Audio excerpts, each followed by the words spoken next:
Salve, rapaziada, você já me conhece, meu nome é Lohan Santos.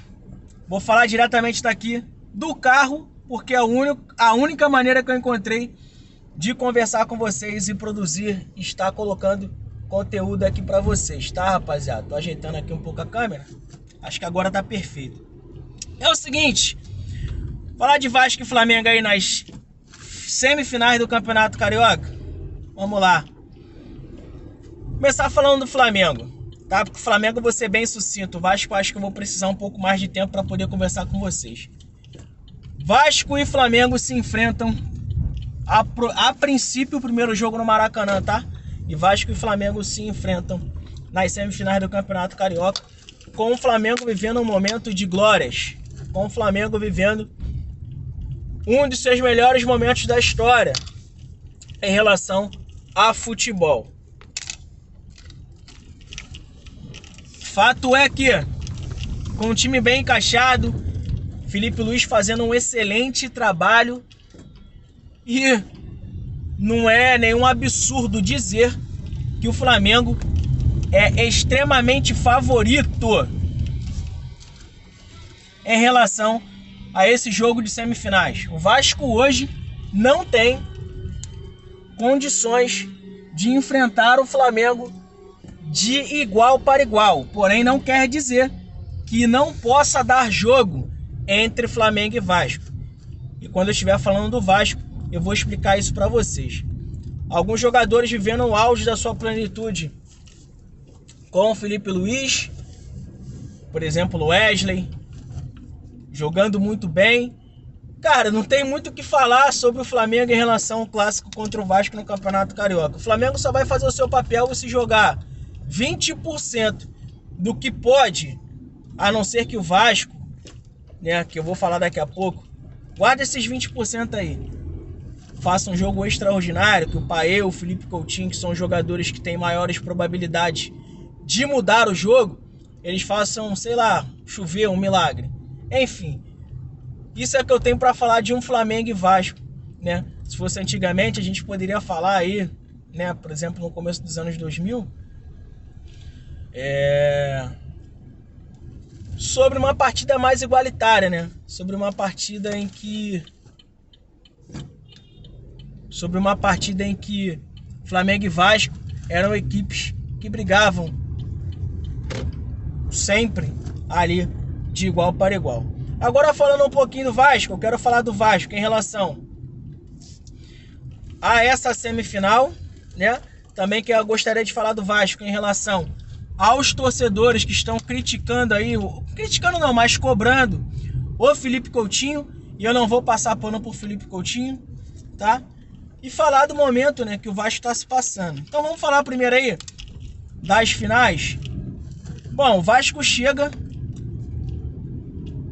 como franco azarão e pelo técnico que tem, pela bola que o Vasco está jogando, vai brigar ali por uma bola, fechar a casinha e tentar, né, se possível for,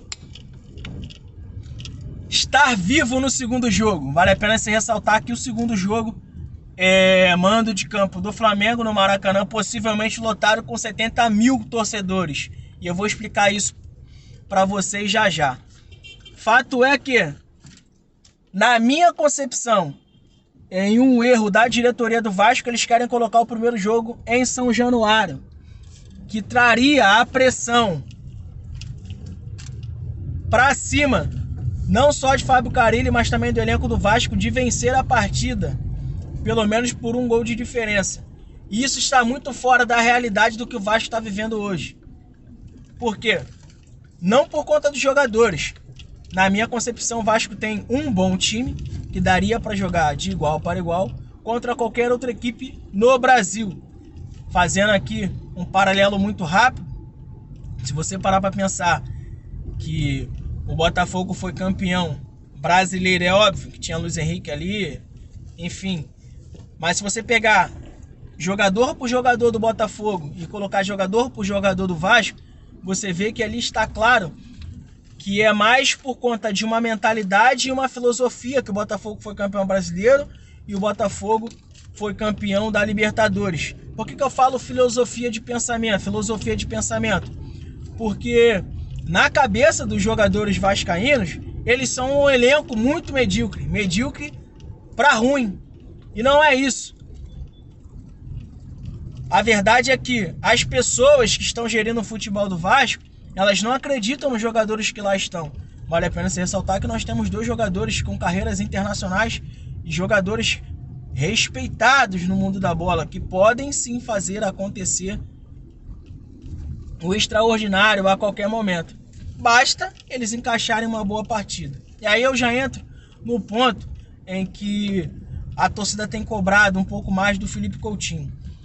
Aí eu falo pra vocês.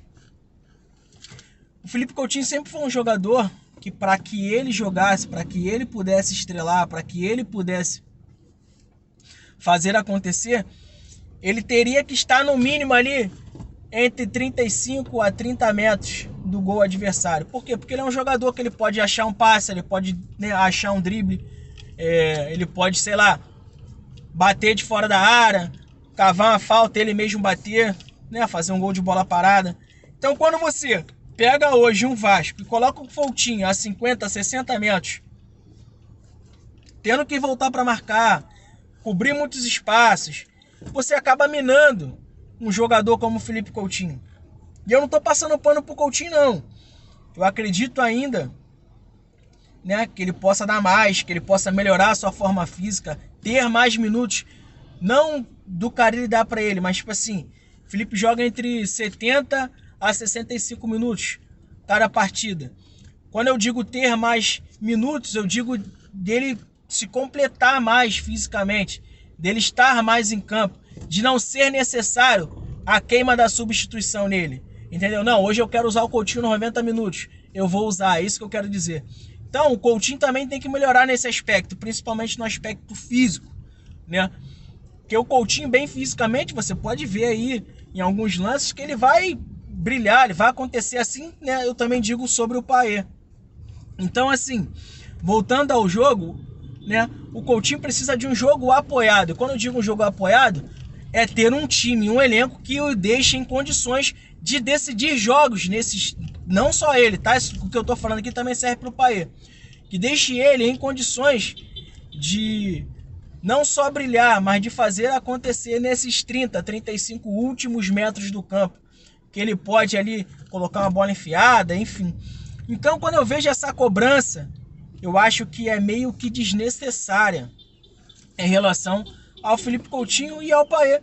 Por exemplo, o último jogo do Vasco contra o Botafogo num clássico, o Vasco com todo o campo para poder matar a partida, o cara ele prefere se defender, não tomar um gol, do que propriamente fazer mais um gol e matar a partida, botar a partida debaixo do braço.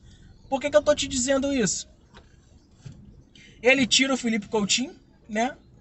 Tava ali jogando praticamente sozinho no meio campo, que ele entrou com Hugo Moura, Tietê e o menino da base, que eu sempre esqueço o nome dele, que os caras fizeram até um trote e rasparam a cabeça dele. Mas esse, jogando muito aberto e não fechando com o Felipe Coutinho no meio de campo para poder fazer uma tabela, apoiar mais o Coutinho. Enfim, ele jogando muito aberto, tendo que ficar cobrindo a lateral. Então, praticamente, ele matou o cara lá na ponta direita. O cara tinha que ficar cobrindo passagem de lateral. Então, o Felipe Coutinho jogava praticamente isolado na frente, juntamente com o Verratti. A gente sabe, e aqui eu não preciso lembrar nem explicar a ninguém, que o Verratti é um jogador de última bola.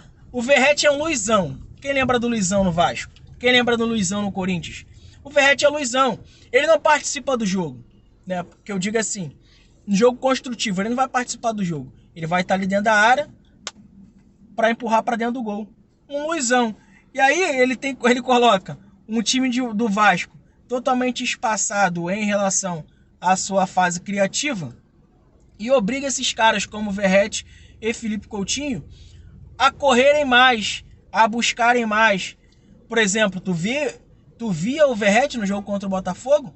Pô, marcando dentro da área, gente.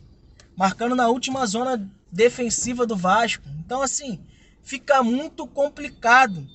E é por isso que eu digo que a diretoria do Vasco tem feito escolhas erradas, principalmente no seu comando. Exemplo, mais uma vez, ela mirou no Renato Gaúcho com uma filosofia de jogo totalmente diferente, uma filosofia de jogo apoiado na frente, na fase de frente do campo, de posse de bola, de pressão ao adversário, e acertou um Fábio Carille. Jogo reativo por uma bola. Ah, mas o Carille foi campeão brasileiro. Pô, cara, mas em outras circunstâncias. O futebol evoluiu muito desde 2017, quando ele foi campeão brasileiro com o Corinthians. E naquele Corinthians tinham jogadores extremamente em boa fase, fora de série. Entendeu? Como o Renato, um Jadson. Então, assim, existe ali uma filosofia muito distorcida do que o Vasco quer, né? Realmente, o Vasco quer propor jogo, o Vasco acredita no elenco que tem para propor esse jogo. Então, assim, você chegar, para fechar o vídeo, né? Você chegar e trazer esse jogo,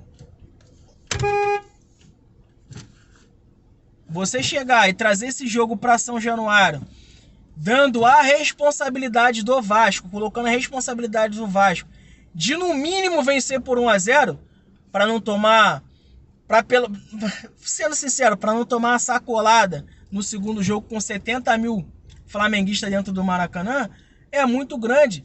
É você assinar o atestado de má gestão.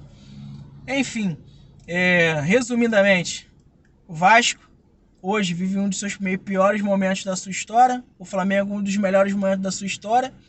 E é torcer aí para que um Felipe Coutinho, um Paes, esteja em um dia super inspirado, que eles possam fazer a diferença em relação ao que está sendo proposto aí nesse jogo.